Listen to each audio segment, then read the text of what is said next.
Hi, my name is Nonatra Alia binti Zamri, RA 23223, and this is Nur Ismina binti Masran, RA 23132, and Nur Kirana Farisha binti Amin, RA 23278. we are from section RA21. Today, we would like to discuss about the site investigation and soil exploration. Alright team, hope you are ready for today. We are diving into site investigation. Good thing I bought my book. Something tells me I'm going to need to take a lot of notes. Well, soil doesn't exactly sound exciting, but trust me, you'll be surprised how important it is. Yeah, I mean how complicated can dirt really be? You'll be surprised. It's the difference between a building standing tall or sinking into the ground. Let's break this down. We'll go through drilling, sampling, and testing today. Ready, Nina? Let's do it. What should we start? Let's start with the basic. Site investigation has several phases. There's study, site survey, drilling, sampling, and reporting. Our focus today is drilling, sampling, and testing. Nina, can you kick us off with drilling method? Absolutely. There are three main types: direct, semi-direct, and indirect method.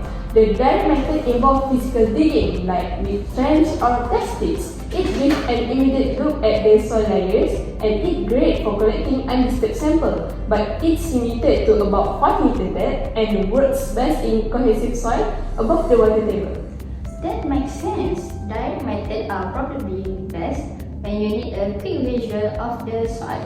But I imagine they are not suitable for deeper exploration or harder soils, right? In that case, semi-direct or indirect methods must be more practical. Plus, direct methods seem disruptive, probably not ideal for sensitive sites like urban areas or nature reserves. Exactly. The semi-direct method uses smaller holes, method like wash boring or rotary drilling. It gives more detailed result and can collect both disturbed and undisturbed samples. For example, wash boring uses water to break up the soil and the measure reaches to the surface. It's commonly used when you need to reach deeper layer without creating a massive excavation. And then we have the indirect method, no digging involved. This one uses geophysical technique like electrical resistivity or sounding method. Macintosh and JKR probes are common for this. They check the soil consistency without collecting samples. That is pretty efficient for large areas or when you don't want to disturb the site too much. It is probably faster too. But I bet you trade off getting physical sample. For speed and convenience, I guess this method is good for early stage exploration, like deciding whether a site worth more detailed investigation. That's where sampling comes in. There are two types: disturbed samples, useful for general soils classification, and undisturbed samples, which keep the soil structure intact for detailed analysis. For rock, stronger drill bits like diamonds or tungsten carbide are used, and we measure quality using rock quality designation. Rock quality designation, which RQD, sounds useful. If the rock quality is poor, that could mean extra cost, like switching to a different foundation type or reinforcing the ground. It is probably critical for tunnels and bridges too, where rock stability is a big factor. Let's get into testing, starting with in-situ test. Nina, take it away. In-situ testing happens on site. No need to bring samples to the lab. It's faster and gives real-time data on soil properties. Common tests include boreholes, standard penetration test or SPT, Macintosh probe, JKR probe, and radiation test. I like the idea of getting instant data on site. That must be really help speed up decision making, like whether the soil is strong enough for a shallow foundation or if you need to plan for something deeper. And it is probably cheaper too, right?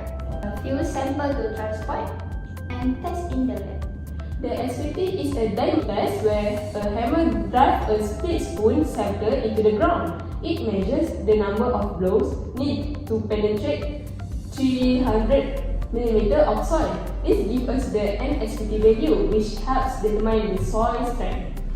And the Macintosh and JKR probes? Both are light dynamic tests, mostly for preliminary investigation. They measure how many blows it takes to push a coin into the soil. The JKR probe has a 60-degree cone, while the Macintosh probe uses a 30-degree cone, each designed for different soil types. That is clever. Different angle probably give better penetration in softer soil, while avoiding damage in tougher one. I guess you would choose the probe based on what you expect to find under the surface. And this test must be handy in remote areas where building heavy equipment isn't practical. Next one, for soft soil. A weight is pushed and rotates into the ground to measure the soil's underlying shear strength.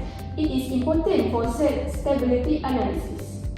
Don't forget the groundwater sample observation. Engineers monitor the groundwater level during and after drilling. They might use piezometers or monitor wells to track change.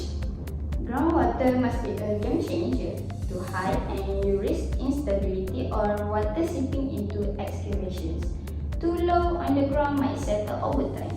Definitely a must check for basement and deep foundation.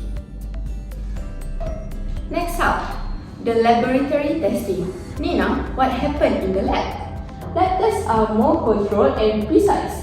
First is particle size distribution. Sieve analysis for larger grains like sand and gravel, and hydrometalysis for finer particles like soot and clay. This helps classify the soil. That sounds useful for projects like roads or embankments, where the grain size affects stability and drainage. Coarser material drain faster while finer soil hold more water. So knowing this is probably crucial for preventing erosion forces or settlement. Exactly. Another key test is the Atterbeck limit test. It measures the liquid limit, plastic limit, and shrinkage limit. This tells us how the soil behaves, whether it acts more like a solid, plastic, or liquid. It is especially important for clay soil, which change consistency based on moisture content. That sounds critical for predicting how soil might behave during rainy season or dry spells. If a soil expands too much when wet or shrink and crack when dry, that could cause serious damage to foundations. Right, that's why understanding soil consistency is essential. Then we have the shear strength test, like the direct shear test, traction test, and unconfined compression test. This helps us figure out how much stress the soil can handle before it falls. That must be super important for designing foundations, retaining walls, and slope. If the soils can't handle the pressure, the whole structure could shift or collapse. Exactly, and then there's the compaction test. It helps determine the soil maximum dry density and the optional moisture content for compaction. This is vital for roads, pavement, and embankment where strong, stable ground is crucial. I guess that prevents road from sinking or cracking, especially in heavy traffic areas. It sounds like getting the right balance of moisture and density can save a lot of repair costs later on. Spot on. There's also the permeability test. It measures how easily water flows through the soil. This helps determine whether the soil will drain well or hold water, which is essential for foundations, slope, and even underground structures like tunnel. So that is useful for preventing water build up around structures, reducing the risk of erosion, flooding, or instability. Exactly. Finally, we have the consolidation test. It predicts how much the soil will compress over time under load. This is especially important for clay soil that tend to settle more slowly. That is important for tall buildings or bridges. You will want the ground sinking unevenly over time, causing cracks or tilts. Sounds like lab testing cover a lot of important ground. Nina, What would you say are the biggest pros of doing lab testing instead of relying only on in-situ tests? Good question. Lab tests give us a higher precision and consistency because they are done in controlled environment. No weather, no site interference. Plus, we can simulate different conditions like higher moisture content or heavy loads, which help predict how the soil will behave in extreme scenarios. So it is more reliable for complex projects or sites where the soil conditions seem unpredictable.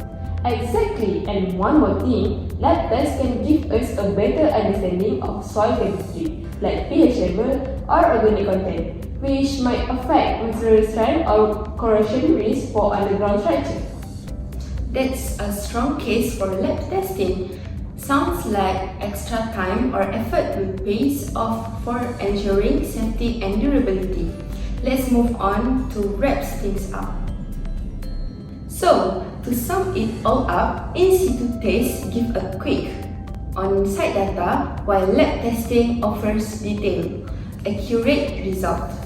Both are essential to understand the ground condition before any construction starts. Kirana, feeling more confident about site investigation now?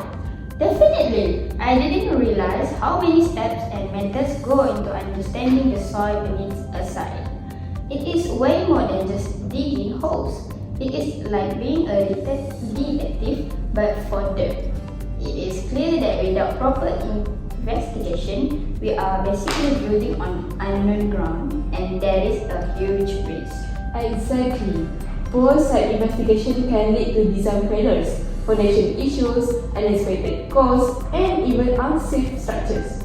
Getting it right from the start isn't just about following best practice.